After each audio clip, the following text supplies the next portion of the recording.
Hello friends, welcome back to our channel DSC bright learners.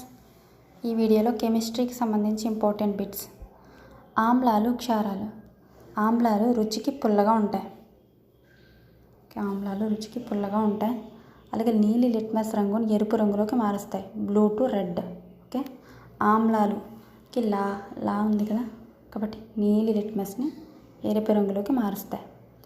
Next క్షారాలు అనేవి చేదుగా ఉంటాయి, ఎరుపు లిట్మస్ని నీలి రంగులోకి మారుస్తాయి, అంటే రెడ్ టు బ్లూ.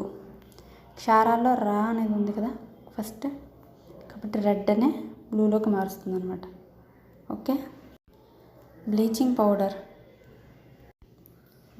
పౌడర్ని విరంజన చూర్ణం అని పిలుస్తాం. దీని ఫార్ములా చాలా important. CaOCl2 calcium oxychloride. Okay, calcium oxychloride అంటే bleaching powder formula CaOCl2. Next వంట సోడా యొక్క formula NaHCO3. Sodium hydrogen carbonate NaHCO3. ఇది వంట సోడాది. బట్టల సోడాకి ఏమవుతుంది, బట్టలు వాటర్లో వాష్ చేస్తాం కదా, బట్టల సోడాలో వాటర్ అనేది ఉంటుంది, 10H2O, Na2CO3. Okay, washing soda, బట్టల సోడాకి Na2CO3. నెక్స్ట్ జిప్సం యొక్క formula CaSO4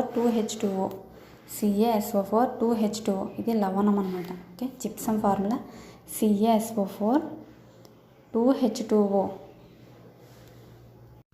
plaster of Paris, ఇది కూడా most important. Plaster of Paris జిప్సంను 373K వద్ద వేడి చేస్తే నీటి అణువులను కోల్పోయి కాల్షియం సల్ఫేట్ హెమిహైడ్రేట్ను మారుతుందన్నమాట. దీని ఫార్ములా వచ్చేసి CaSO4 ½ H2O. Okay, ½ H2O, CaSO4 ½ H2O. Okay, video నచ్చితే లైక్ చేసి, షేర్ చేసి, సబ్స్క్రైబ్ చేసుకోండి. Thank you.